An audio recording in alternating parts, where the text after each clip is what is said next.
आप सभी की इच्छाओं को नमन। आज हम आपको इच्छा पूर्ति दर्शन के बारे में जो हमने लिखा है, उसके बारे में बताते हैं, उसकी शुरुआत करते हैं। आपने अपनी ज़िंदगी में देखा होगा कि इच्छाएँ केवल आदमी अपनी इच्छाओं के साथ ही ज़िंदगी जीता है। कोई परमात्मा, कोई ईश्वर, कोई भगवान, कोई अल्लाह, कोई गॉड या अन्य बहुत से हज़ारों लाखों भगवान माने जाते हैं। सब कहते हैं कि उन्होंने धरती बनाई, उन्होंने आकाश बनाया, उन्होंने दुनिया रची। सब कहते हैं कि हमारे कर्मों का हिसाब हमारा भगवान रखता है। अच्छे को अच्छा फल देता है, बुरे को बुरा फल देता है। वो आखिर फल देता कब है? ये भी एक बहुत अनसुलझा सवाल है। अब आप समझ करके, सोच करके देखिए, अनुभव करके देखिए, क्या कभी आपकी इच्छाएँ बंद होती हैं? क्या कभी आपकी इच्छाएँ खत्म होती हैं? क्या आपकी इच्छाएँ पूर्ण होने के बाद फिर से शुरू हो जाती हैं? आप अपने आप से प्रश्न पूछिए और अपने आप से ही उत्तर दीजिए। अब हमने बहुत सी धारणाएँ बना रखी हैं, हर धर्म के हिसाब से, कि हमारी इच्छाएँ कोई और पूरा करता है।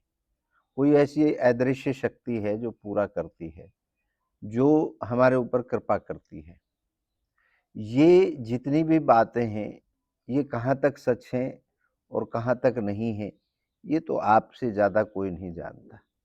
लेकिन मैं ये मान के बैठा हूँ, या मेरा अनुभव है, या मेरा रिसर्च है, आप जो भी इसको समझें, मैं ये कहता हूँ कि आपकी जो इच्छाएँ हैं, केवल उसको आप ही पूर्ण करते हैं। जैसे आपको भूख लगती है, कहाँ से खाना आता है, कौन बनाता है, क्या होता है, कैसे प्रोसेस होता है, इसके बारे में आप जा सकते हैं गहराई तक। लेकिन मैं इतना कहना चाहूँगा कि आपको अगर भूख लगी है, अंदर से आपकी इच्छा हो रही है खाना खाने की, तो आप ही खाना ढूँढेंगे, आप ही खाना बनाएँगे या बना-बनाया खरीदेंगे और आप ही खाएँगे। कोई व्यक्ति कितनी भी आपको खाने की अच्छी-अच्छी कहानियाँ सुनाए, अच्छे-अच्छे खानों की बातें करे, लेकिन जब तक आप उसको खाएँगे नहीं, तो आपको स्वाद महसूस नहीं होगा, और खाएँगे नहीं तो आपकी भूख नहीं मिटेगी। केवल एक छोटा-सा ये फ़ॉर्मूला आप महसूस करें कि जब आप बगैर खाना खाए आपकी भूख नहीं मिट सकती, तो जब आप दूसरी इच्छाएँ करते हैं कोई भी किसी भी चीज़ की, उस इच्छा को भी पूर्ण जब तक आपकी नहीं होगी, तब तक आपके अंदर बेचैनी रहेगी। बेशक कोई और आपकी इच्छा को पूर्ण करे। कहने का मेरा मतलब है, मान लीजिए आपको भूख लगी है और आपके सामने बैठ कर के दूसरा आदमी खाना खा ले, तो आपकी इच्छा थी कि खाना मिले और वो आदमी खाना खा ले, तो क्या आपकी भूख खत्म हो सकती है? तो क्या आपकी इच्छा पूरी हो सकती है? नहीं हो सकती। हाँ, अगर आप किसी को खाना खिलाना चाहते हैं और वो खाना खा रहा है, तो आपको किसी को खाना खिलाने की इच्छा है, तो वो पूरी हो जाएगी दूसरा आदमी जब खाना खा लेगा। लेकिन आपकी भूख है, आपकी ज़रूरत है, तो वो इच्छा केवल आपके खाना खाने से ही पूरी होगी। आदमी अपनी इच्छाओं की पूर्ति के लिए ही इस दुनिया में आया है। आदमी नहीं बल्कि हर वह जीव-जंतु, हर वो सजीव-निर्जीव चीज़ें, वस्तुएँ और हर जीव-जंतु, आकाश, पाताल, धरती, सभी जगह, सभी अपनी-अपनी इच्छाओं की पूर्ति में लगे हुए हैं। अब ये इच्छा, इच्छा, इच्छा, इच्छा, बहुत हो गई। लेकिन इस इच्छा की पूर्ति हमारी कैसे हो? हर व्यक्ति बहुत जल्द पूर्ति करना चाहता है। हर व्यक्ति ये चाहता है कि मेरी एक इच्छा पूरी हो, फिर मैं दूसरी इच्छा को काम करूँ, दूसरी इच्छा पूरी हो, तीसरी, चौथी, 5वीं, मतलब आखिरी साँस तक व्यक्ति अपनी इच्छाओं के लिए काम करता है, अपनी इच्छाओं की पूर्ति के लिए काम करता है। और जब इच्छा पूरी हो जाती है तो आदमी को एक अजीब-सी खुशी मिलती है, आनंद मिलता है, अच्छा लगता है। और अगर किसी कारण से उसकी इच्छाएँ पूरी नहीं होती, कोई इच्छा पूरी नहीं होती, तो उसको बड़ा दुःख लगता है, बड़ा परेशान रहता है। तो सदियों से लोग सहारा लेते रहे हैं इच्छा पूर्ति के लिए, तरह-तरह के धार्मिक जो भी मान्यताएँ हैं उनका। जैसे बहुत लोगों ने कहा कि व्रत रखिए, व्रत रखने से परमात्मा खुश होता है और आपकी इच्छा पूरी होती है। होती होगी, मैं तो नहीं कहता।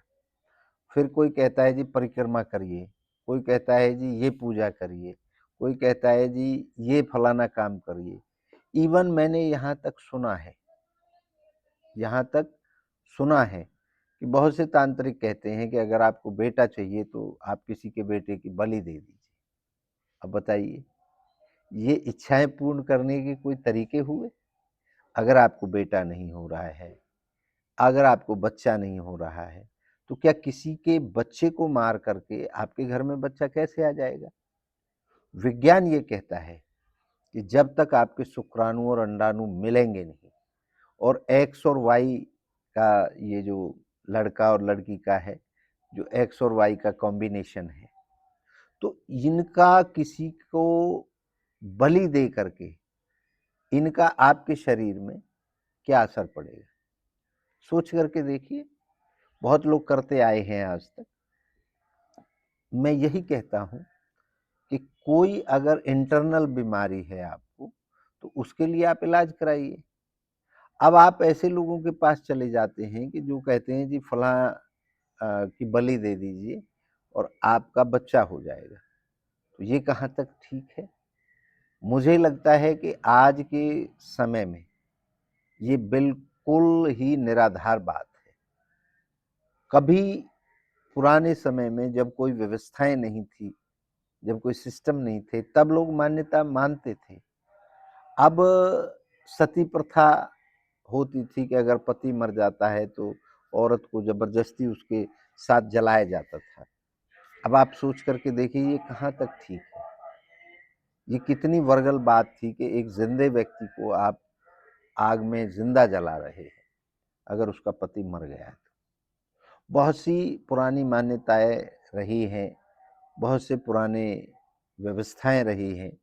अब ये उन लोगों ने किस परिस्थिति में क्यों लागू करी थी, ये वो जाने। आज हमारी जो परिस्थिति है, आज हमारी परिस्थिति है मशीनें। मशीनों से हमारे सारे काम होते हैं। इलाज भी इवन पहले वैसे ही होते थे, बगैर प्रूफ के, बगैर बात के कि ये वैध है जी, ये ठीक करता है, वगैरह-वगैरह होती थी। लेकिन आज मशीनों के द्वारा ही आपके इलाज हो रहे हैं। जो डॉक्टर्स बैठे हैं वो मशीनों के द्वारा आपके ऑपरेशन करते हैं। तो बहुत सी चीज़ें आज बदल चुकी हैं। पहले जानवर ज़िंदगी को लीड करता था। चारों तरफ हम जानवरों से घिरे रहते थे। जैसे हमें खेती करनी है तो बैलों से, और दूध अगर हमें चाहिए मतलब तो पशुओं से, जैसे गाय वगैरह, भैंस वगैरह। तो इस टाइप की बकरी और ये सब चीज़ें थी। तो इनके ज़रिए हमारी कोई स्थान से एक स्थान से दूसरे स्थान जाना होता था तो घोड़े का इस्तेमाल करते थे। युद्धों के अंदर हाथियों और घोड़ों का इस्तेमाल होता था। उस समय के हिसाब से मान्यताएँ बनाई गई। लेकिन आज का जो सिस्टम है वो मशीन लीड कर रही है। तो जब मशीन लीड कर रही है तो आपकी इच्छाएँ देश काल परिस्थिति के हिसाब से बदल चुकी हैं। अब आज की इच्छाएँ कौन पूर्ण करेगा आपका? आप खुद करेंगे। ज़रूरत क्या है आपकी, उसके हिसाब से आपको तैयारी करनी पड़ेगी। और वो तैयारी किस तरीके से करें, वो हमने इच्छा पूर्ति दर्शन में आर्ट ऑफ इच्छा पूर्ति के नाम से एक और अंदर ग्रंथ लिखा है। इसी के अंदर सारा कुछ समाहित है। तो वो ये बताता है कि अगर आपकी कोई इच्छा अधूरी है तो वो कैसे पूर्ण होगी, और अगर कोई इच्छा आप पूर्ण करना सटीकता से चाहते हैं, और कैसे आपको ताकत मिलेगी, कैसे आपको ये ब्रह्मांड, ये वेव्स जो पॉजिटिव एनर्जी है, वो कैसे आपको सपोर्ट करती हैं, उसमें सारे तरीके बताए गए हैं आज के हिसाब से, प्रूफ के साथ, वैज्ञानिक प्रैक्टिकल करके। तो सबसे पहले तो हम शुरुआत करते हैं कि आप ये महसूस करें आप हैं कौन। आप एक इच्छा हैं,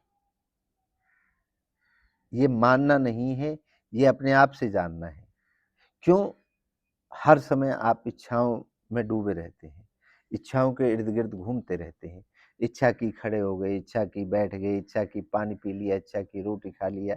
जो मर्जी करना हो, आपकी बगैर इच्छा के नहीं हो सकता। हम युगों की बातें क्यों करें, करके देख लें तो हर व्यक्ति, हर परमात्मा, हर भगवान, हर देवता, जितने भी आपने पढ़े होंगे, सब अपनी अपनी इच्छाओं के हिसाब से। देवताओं को जीतना है तो उनकी इच्छा थी कि राक्षसों को खत्म किया जाए, राक्षसों को विजय प्राप्त करनी है तो समझते थे देवताओं को खत्म किया जाए, किसी को किसी का राज्य लेना था तो उनकी इच्छा होती थी युद्ध करके, एक प्रोसेस है, उससे जीता जाए। तो बहुत सी बातें अगर हम पुराने इतिहासों में जाएंगे तो आपको हर इतिहास के अंदर एक नई दृष्टिकोण मिलेगा, नई इच्छाएं मिलेंगी, और हर युग की इच्छाएं अलग थी। किसी में जीतने की इच्छा थी राज्यों को, किसी में प्रमोशन की इच्छा थी, नौकरियों में प्रमोशन की इच्छा, वो सदा से रही है और आज भी है। व्यापारियों की अपनी अलग इच्छाएं हैं, स्टूडेंट्स की अलग इच्छाएं हैं, बच्चों की अलग इच्छाएं हैं, छोटे जो बच्चे हैं, माँ की अलग इच्छाएं, पत्नी की अलग इच्छाएं, बहनों की अलग इच्छाएं, मतलब जितने भी इस दुनिया में लोग हैं सबकी अलग इच्छाएं हैं। तो हम शुरुआत करते हैं, और सबसे पहले मैं स्वामी राजेंद्र देव महाराज, मैंने इस जिंदगी में अनुभव के बाद ये इच्छा पूर्ति दर्शन लिखा है। अपनी, इसको आप तपस्या कहें, इसको आप मेरा अ, मतलब नॉलेज कहें, मेरा अनुभव कहें, जो भी आप कहना चाहें, ये आप भी अपनी ज़िंदगी में करते हैं।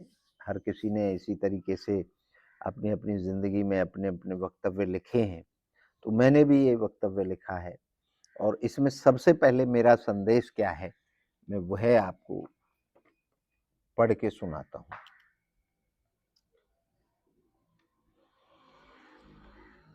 मेरा संदेश है इच्छा पूर्ति दर्शन को लेकर। मैं बैठा हूँ, मेरा जो शरीर बैठा है, मेरी जो इच्छा है, मैं कोई आपका गुरु नहीं हूँ, मैं आपका मित्र हूँ।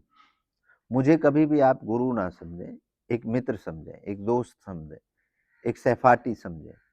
और जो मित्र होता है वो कभी आपका फायदा चाहता है, हमेशा बुरा नहीं चाहता, आपकी परीक्षाएं नहीं लेता, आपको जैसे आप हैं वैसे ही आपको गले लगा लेता है।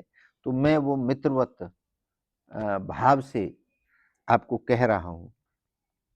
मैं आपको चरणों में नहीं बिठाना चाहता, मैं आपको अपने हृदय में स्थान देना चाहता हूँ। मित्र के कभी आप पैर नहीं छूते, मित्र के गले लगते हैं। तो मैं आपका मित्र हूँ। सबसे पहले तो ये मेरा भाव है, ये मेरा अंदर का भाव है। मैं कोई गुरु नहीं बनना चाहता, मैं आपका मित्र बनना चाहता हूँ, और मित्रवत भाव से आप मेरे से मिलें, मेरे को जानें, और मुझे कुछ सिखाएं, और मेरे से सीखें, मेरे से प्रश्न करें, और मैं आपसे प्रश्न करूँगा। इच्छा पूर्ति दर्शन कोई परंपरा नहीं है, ये कोई परंपरा नहीं है कि जो परंपराएं चली आ रही हैं वो दर्शन है। इसमें बिल्कुल आपको अलग चीज मिलेगी। यह जीवन का उत्सव है, यह जीवन का मेला है, जीवन का आनंद है। यह कोई मतलब परंपरा नहीं बनाना इसको, क्योंकि इच्छाओं की परंपरा नहीं बन सकती। इच्छाएँ हमेशा बदलती रहती हैं, हर उम्र पे बदलती रहती हैं, हर पल बदलती रहती हैं, हर समय बदलती रहती हैं। तो अगर इसको परंपरा बना लिया तो हमें दुखदाई होगा। अगर हम किसी को बताने लगे भई इस तरीके से आपकी मेरी इच्छा ऐसे पूरी हुई थी, मैं गाड़ी ऐसे-ऐसे लाया था, आप इसी परंपरा से गाड़ी लाएँ, तो ये कोई परंपरा नहीं बन सकती। हर व्यक्ति की परिस्थितियाँ अलग होती हैं, हर व्यक्ति की इच्छाएँ अलग होती हैं। इसे जिया जाए, इस दर्शन को आप जिएँ, अनुभव किया जाए, अनुभव करें, अपने आप से अनुभव करें, किसी की बात मानें नहीं, अपने आप से अनुभव करें और महसूस करें, अपने अंदर महसूस करें, खुद से अनुभव करें, खुद से महसूस करें और खुद जिएँ इसको दर्शन को। इच्छा पूर्ति दर्शन यह केवल एक विचार नहीं, यह वह जीवन पथ है, जो प्रत्येक जीवन प्राणी की भीतर की चिंगारी को पहचानता है। इच्छा हर व्यक्ति के अंदर की जो आग है, जो सोचने की, जो विचार करने की, जो करने की चिंगारी है, जो ऊर्जा है, उसको पहचानता है। इच्छा वह है। यह वह प्रकाश है जो जन्म से पहले इच्छाओं को भी सुनता है। जब हमारा जन्म होता है उससे पहले की इच्छाएं भी हमारी हैं, उनको भी सुनता है और मृत्यु के पार भी उनका संचार करता है। मृत्यु के बाद भी हमारी जो इच्छाएं हैं वो चलती रहती हैं। जैसे मैं आपको एक एग्जांपल देता हूँ, जब तक हमारा जन्म नहीं हुआ उससे पहले हम कहीं तो होंगे। मान लीजिए हमारे पिताजी के अंदर थे, हमारी माताजी के अंदर थे, उनके अंदर इच्छाएं उत्पन्न हुई और वो मिले, और मिले तो हमारा बीजारोपण हुआ, और हमारा बीजारोपण हुआ तो हम अस्तित्व में आ गए। ये हो गया जन्म से पहले का।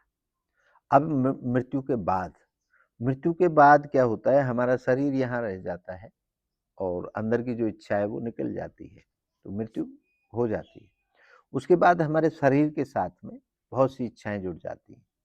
उस शरीर को ठिकाने लगाना है, जैसे जलाना है या दबाना है या नदी में डालना है या पक्षियों को डालना है। अलग अलग परंपराएं लोगों ने बना रखी हैं, अलग अलग विचारधारा से।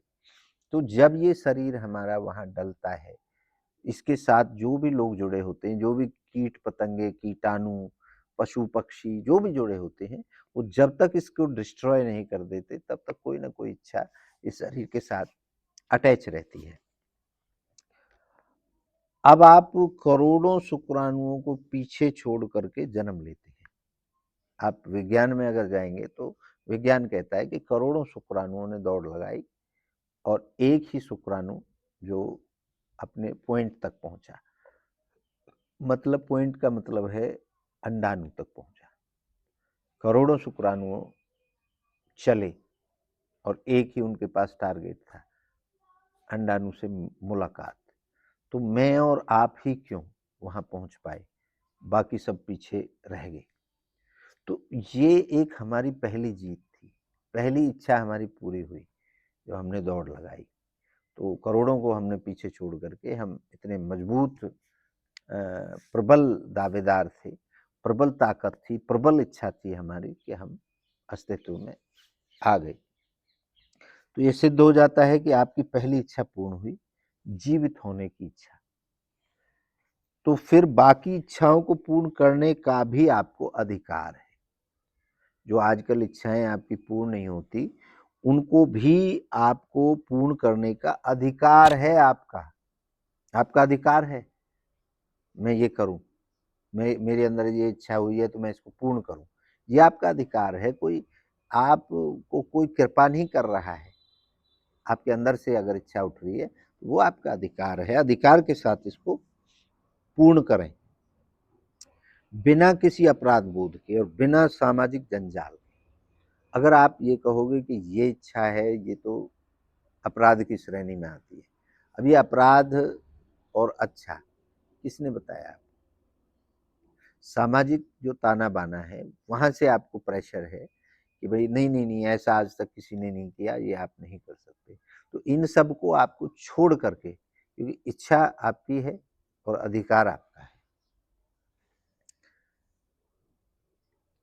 बिना पाप और पुण्य के ऊहापोह में फंसे हुए, मतलब ये इच्छा मेरी पाप की श्रेणी में है, ये पुण्य की श्रेणी में है, इसको छोड़ दो, इसको बिल्कुल तोड़ दो, इसके बाहर निकल करके अपनी इच्छाओं की पूर्ति के लिए काम करो। हाँ, कानून समाज विश्व के हर प्राणी के सम्मान के साथ है। देखिए, कानून के दायरे में रह के और जो आपका सामाजिक ताना बाना है उसके दायरे में रह के, क्योंकि वहां आपको सजाएं मिलती हैं। अगर आप कोई ऐसा घृणित काम करेंगे जो आपके कानून को मंजूर नहीं है, आपके समाज को मंजूर नहीं है, तो वहां पर थोड़ा सा विचार करके देखें अपनी इच्छा के ऊपर। भाई, आप किसी का खून कर देंगे तो आपको नेचुरली उसकी सजा मिलेगी। आप किसी के साथ मारपीट कर देंगे, खून करना, मारपीट करना, ये भी किसी की इच्छा का दोहन करना है, क्योंकि आपको अधिकार नहीं है। जब आप जन्म नहीं दे सकते किसी को, तो आपको उसको मृत्यु का जो है अधिकार भी नहीं है। किसी की इच्छा को पूर्ण करने के बीच में आना, मैं समझता हूँ यही एक पाप है। आप अपनी इच्छा को पूर्ण करिए, दूसरे की इच्छा को रोकने में अगर आप बाधा आते हैं तो आपका ये गलत है मेरे हिसाब से। और कानून हर देश का अलग है, उसके हिसाब से भी आपको जीना पड़ेगा अगर इस अस्तित्व में रहना है तो। लाज, डर और परंपरा से मुक्त होकर काम करिए, डरिए नहीं, लाज से मुक्त हो जाइए, कोई लाज नहीं होती। इच्छा पूर्ति दर्शन यह कहता है, इच्छा का जन्म तो होता है पर उसकी मृत्यु नहीं होती। इच्छा का जन्म तो होता है, उसकी मृत्यु कभी नहीं होती, वो घूमती रहती है जब तक वो पूर्ण ना हो जाए। आप समझिए, इच्छा का जन्म तो होता है लेकिन उसकी मृत्यु नहीं होती। जैसे आपको कभी कोई इच्छा हुई होगी और वो अभी तक पूरी नहीं हुई, वो बार बार आपको याद आ जाती है बीच बीच में, तो उसका जन्म तो हो गया लेकिन उसकी मौत नहीं हुई। मौत कब होगी या पूर्ण कब होगी? जब आप पूर्ण कर देंगे तो आपकी इच्छा पूर्ण हो जाएगी, लेकिन उसकी मिटेगी नहीं वो कभी भी। इच्छा न समय की मोहताज है न युगों की, किसी भी युग की और समय की कोई मोहताज नहीं है इच्छा। पता नहीं कब कौन सी इच्छा हो जाए। अब आप देखते हैं कि बहुत लोग आज भी सतयुग की बातें करते हैं, द्वापर की बातें करते हैं, तो ये कोई समय के उसमें नहीं बंधी हुई, ये आदमी की इच्छा है। कोई आदमी वेद पढ़ना चाहता है, कोई आदमी खेती करना चाहता है, कोई आदमी आज भी अपने पुराने सिस्टम की जो इच्छाएं हैं उनको लेके घूम रहा है। आज भी लोग बैलों से खेती कर रहे हैं, मशीनों से का युग है, लेकिन वो उनकी इच्छाएं हैं। तो ये किसी युग, समय, परंपरा की मोहताज नहीं होती। यह सतयुग में तप बन गई। सतयुग में बड़े तपस्वी लोग थे, तप करते थे, तो इच्छाएं ज्यादा तपस्वियों की, तप करने की हो गई। त्रेता में मर्यादा, हर कोई राम को अच्छा कहने लगा कि राम ने मर्यादा के हिसाब से जीवन जिया, तो हर व्यक्ति राम की तरह जीने की कोशिश करने लगा, तो ये एक मर्यादा बन गई त्रेता युग में। द्वापर में धर्म युद्ध, द्वापर युग में आपने महाभारत और कृष्ण के बारे में भी सुना है, द्वापर का वही ताना बाना है, वही बताते हैं लोग। तो वहां पर धर्म और अधर्म का युद्ध की बातें बन गई। और कलयुग में संघर्ष, आज कलयुग है ऐसा बताते हैं जो विद्वान हैं। तो कलयुग के अंदर ये एक संघर्ष है, संघर्ष बन गई। आज आप कोई इच्छा पूर्ण करने जाते हैं वो बड़ी आसानी से नहीं होती। आप कोई नौकरी लेने भी जाते हैं तो वहाँ बड़ा लंबा संघर्ष है।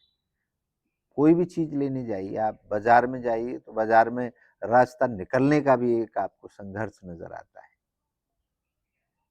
रोजी रोटी कमाने के लिए, बिजनेस करने के लिए, कुछ भी करेंगे तो एक संघर्ष के बाद आपको इच्छा पूरी होती है आपकी।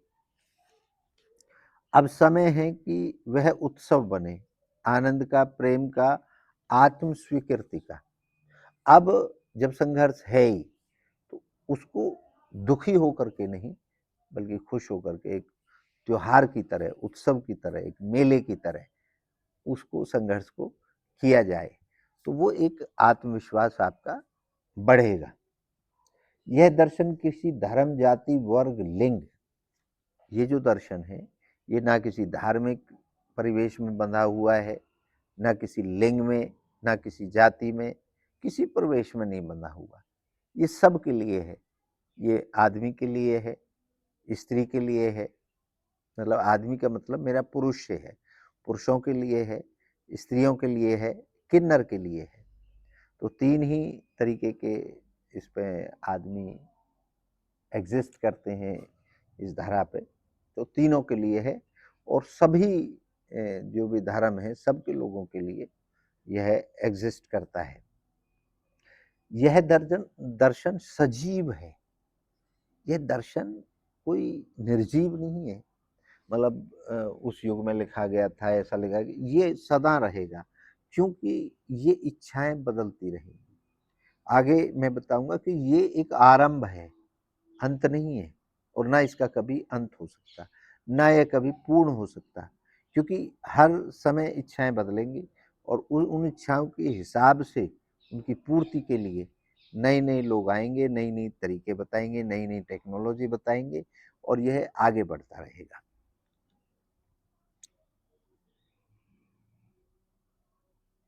यह दर्शन सजीव, निर्जीव, पृथ्वी, आकाश, भूत, वर्तमान, भविष्य सब का है। देखो तीनों कालों का है।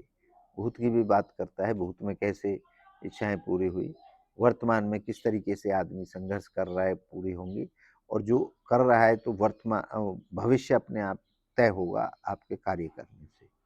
तो सबका है ये। यह दर्शन विज्ञान की प्रामाणिकता को मानता है, विज्ञान को मानता है ये 100%। यह दर्शन और धर्मों की आत्मा को भी मानता है।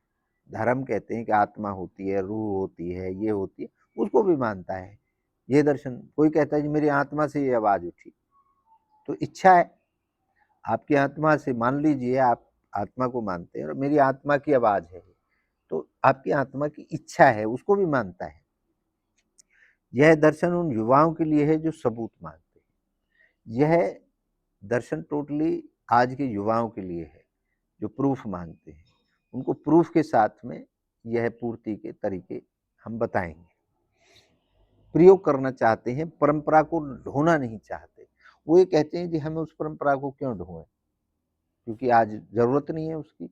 जैसे आज मैं आपको बताऊं, आज बैलगाड़ी को, कि भैया ये तो हमारे दादा परदादाओं की बैलगाड़ी है, ये फलानी चीज है, इनको ही आपको इस्तेमाल करना है, या ये फिएट गाड़ी मेरे पिताजी की है, ये परंपरा है हमारी कि दादा ने पिताजी को दी, पिताजी ने उनको दी, तो हम ये जो फिएट कार है ये रखेंगे, क्योंकि आज तो एग्जिस्ट ही नहीं करेगी, फिएट कार का सामान ही नहीं मिलेगा, मिस्त्री नहीं मिलेंगे, तो आप परेशान हो जाएंगे। आज अगर आपको कार रखनी है तो आज के युग के हिसाब से रखनी पड़ेगी, आप रोड पे भी नहीं चला पाएंगे इतनी पुरानी कार को। तो इन चीजों को परंपरा नहीं बनाना है, ये दर्शन आज के हिसाब का है, आपके बदलाव के हिसाब का है।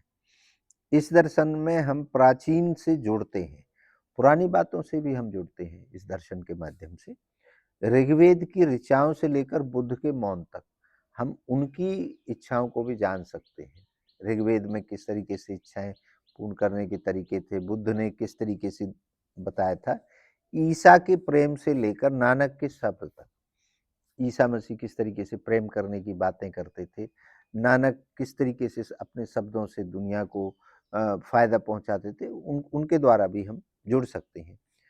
कबीर की उलट बासियों से लेकर गांधी की सत्य तक हम, हमारी इच्छा है गांधी को पढ़ने की, तो गांधी को पढ़ सकते हैं कि वो क्या सत्यता करते थे। कबीर को पढ़ना है, कबीर को पढ़ने की इच्छा है, तो वो भी हम पढ़ सकते हैं। आधुनिक मनोवैज्ञानिक तंत्र, जो तंत्र आज सब चल रहा है आधुनिक, उससे भी जुड़ सकते हैं। टेक्नोलॉजी, कृत्रिम बुद्धिमत्ता, एआई तक सब कुछ इसमें समाहित है। मतलब इसमें किसी का अपमान ही नहीं किया गया। इस दर्शन में सबका सम्मान किया गया, सब अपनी-अपनी जगह ठीक है। यह दर्शन यह भी बताता है इच्छाएँ सकारात्मक, नकारात्मक। ये दर्शन ये भी बताएगा आपको कि कौन-सी इच्छाएँ सकारात्मक होती हैं, जो आपके अंदर ताकत उड़ेलती हैं, और कौन-सी इच्छाएँ नकारात्मक होती हैं, जो आपके शरीर में, आपके मन में, आपके विचार में, आपकी आत्मा में, जो भी आप शब्द मानें, उनमें वो इच्छाएँ नुकसान करती हैं। वो भी इस दर्शन में है। और कौन-सी इच्छाएँ तटस्थ होती हैं, तटस्थ मतलब जो ताकतवर होती हैं, जो टिकी रहती हैं हर समय, वो कौन-सी इच्छाएँ हैं, उनका भी हम आगे चल के ज़िक्र करेंगे। ये हमारा संदेश है अभी। हर इच्छा ऊर्जा है और ऊर्जा को नष्ट नहीं किया जा सकता। जो इच्छा उठी है, उसमें एक एनर्जी है और एनर्जी को कभी भी नष्ट नहीं किया जा सकता। वो हमेशा एग्ज़िस्ट करती रहेगी, घूमती रहेगी। तो ये एक ऊर्जा है, एक ताकत है, जो इच्छा आपके अंदर हुई है। बस इसको रूपांतरित किया जा सकता है। इसका जैसे बच्चे के अंदर कोई इच्छा है, इच्छा तो खिलौने की है, बाद में वो खिलौना कंपनी बनाने का मालिक बन सकता है। मतलब अगर उसकी खिलौने से ही अटैच इच्छा है, तो आज वो खेल रहा है, कल वो उसको बनाने का एक फैक्ट्री डाल सकता है और अगले बच्चों की इच्छाएँ पूरी कर सकता है। तो उसे रूपांतरित किया जा सकता है। बचपना आपका कभी नहीं मरता, बचपने की इच्छाएँ कभी नहीं मरती, वो हमेशा। आप बड़े होके आपने देखा होगा बहुत लोग मोबाइल में गेम खेलते रहते हैं, बचपन में भी खेलते हैं, बुढ़ापे में भी खेलते हैं, तो अलग-अलग वो बदलते रहते हैं, वो खेल के तरीके बदलते रहते हैं। तो रूपांतरित किया है। इसलिए यह ग्रंथ कोई समाप्ति नहीं है, जो मैंने पहले भी कहा है, ये कोई समाप्ति नहीं है ग्रंथ कि भई बस हो गया पूरा, अब यही परंपरा बन जाए, नहीं, ये कोई समाप्ति नहीं, यह एक आरंभ है, शुरुआत है। इसे एक शुरुआत समझें आप, शुरुआत ही है। आप सबके सहयोग से आगे बढ़ता हुआ, ये आप सबकी इच्छाओं के सहयोग से आगे बढ़ेगा, क्योंकि आपकी इच्छाएँ बदलती रहेंगी, तो ये दर्शन का सिस्टम भी बदलता रहेगा। हर पाठक इसे अपने भीतर जिए, ढोए नहीं, इसको जीना है, महसूस करना है। वर्तमान में अनुभव कर सकते हैं अपनी इच्छा का, आप वर्तमान में इसका दर्शन का हिसाब का भी अनुभव कर सकते हैं। ये कोई ऐसे नहीं कि परंपरा है ये तो हमारी, नहीं, नहीं, इसका अनुभव करेंगे आप, अनुभव के साथ है ये। और भविष्य के लिए उनका बीजारोपण कर सकते हैं। मान लीजिए भविष्य के लिए कोई इच्छा है आपकी, तो उसका बीजारोपण तो आज ही करना पड़ेगा आपको। मान लो आपको आपके बच्चे को पढ़ाई करानी है, छोटा बच्चा है, तो ये भविष्य के लिए बीजारोपण हो गया कि मुझे फलाँ स्कूल में अपने बच्चे को डालना है, फलाँ स्कूल में पढ़ाना है, फलाँ सब्जेक्ट पढ़ाने हैं, फलाँ चीज़ के लिए तैयारी करानी है, फलाँ कपड़े पहनाने हैं, फलाँ खाना खिलाना है। तो ये भविष्य के लिए बीजारोपण भी है। आपका यह मित्र स्वामी राजेंद्र देव महाराज, ये हमारा एक संदेश है। इस दर्शन में जाने से पहले जो हमारे मन में था वो आपको बताया, आपको समझाया। अब आपका क्या रिएक्शन है, आप इन विचारों से कितना सहमत हैं, और अगर इन विचारों के अलावा आपका कोई सुझाव है, कोई बात है और कोई गलत है मेरी बात, तो उसका आप बेझिझक होकर के मुझे बताएँ। इच्छा के अलावा आपके अंदर कोई और स्ट्रॉन्ग पॉइंट है, उसको भी आप मुझे शेयर करें। चलिए इस मेरे संदेश का समापन हम अभी यहीं करते हैं, और अगला जो आपके लिए इच्छा पूर्ति दर्शन का संदेश है, वो आपको अगले एपिसोड में बताऊँगा। धन्यवाद।